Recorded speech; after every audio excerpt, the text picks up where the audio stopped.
there's so many different kinds of workout shoes. It gets kind of crazy to even if you start looking up workout shoes on Google. There's like a million things come up. I'm going to cover a couple of different ones today, and you can decide for yourself what you think is best. But we'll start off with the normal old. Oh, I don't even got them here. Okay, I'm back. So there's these. These are New Balance. These are pretty typical of the shoe that they make today.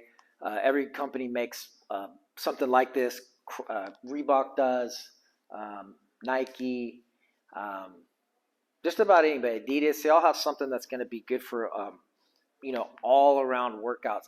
And when I'm talking about working out, we're talking about a couple different uh, things. Good for lifting, good for running, good for rope climbs, all kinds of things. So you'll see on some of these, they got the little padding in here or heel that kind of runs up the side. That's kind of keeps you from damaging the shoe from rope climbs. Back in the day, they didn't have that, and you jack up your shoes pretty quick. But anyway, these are like a standard, pretty good all-around shoe. If you, like I said, if you have running, lifting, all kinds of stuff, normal CrossFit type workout, functional fitness, whatever you want to call it, these are going to be more than adequate.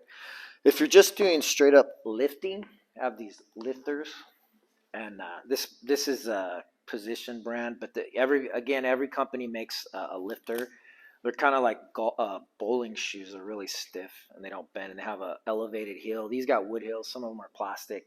Just depends on what you end up getting. Now these are mainly for certain lifts only.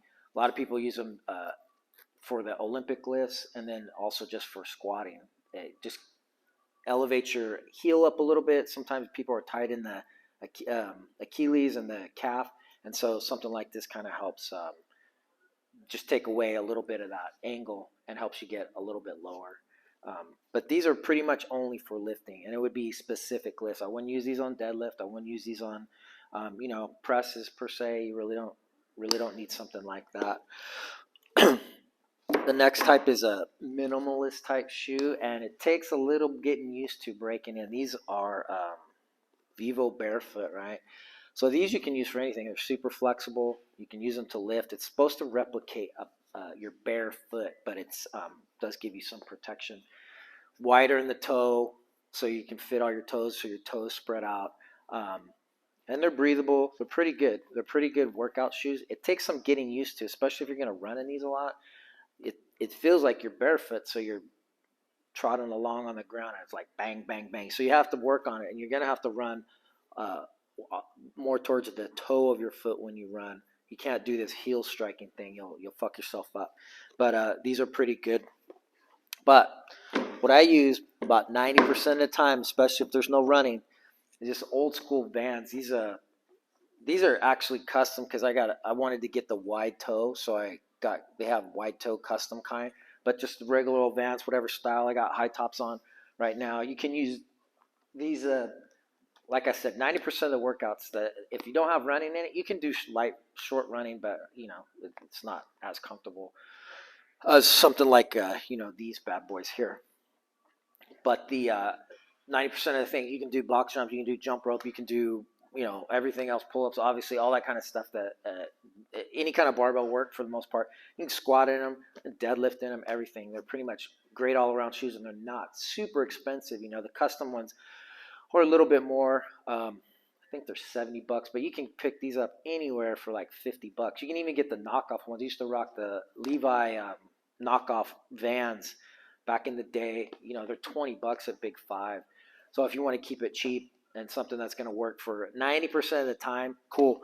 And then if you want to get like a specific running shoe, and those go, I don't have any, but you can go up to whatever price you want to spend. $100 to $200 for a good brand. Saucony. Who else makes good running shoes? I don't know. Nike, I guess they do. Those Nike Frees are supposed to be pretty good. I haven't used those for a long time. But anyway, if you want to get these and then some running shoes, you'll probably be set for the most part. If you get into the serious lifting, start moving some real weights, then you probably want to upgrade to these. Add these to the repertoire. So then now you're looking at 3 different types of shoes. And then if you feeling spicy, you can go with this barefoot thing. and just ditch all the other shoes altogether. But like I said, there's an adjustment period for these. This isn't something you just hop right in and just go for it. But they're cool. They're good. They're good. So that's all I got today. I appreciate you guys sitting through this, and just hit the subscribe. And I'll try and bust out more of these videos. We'll go more in depth on the different types of shoes and different brands, and do open box shit, and should be cool. All right, thanks.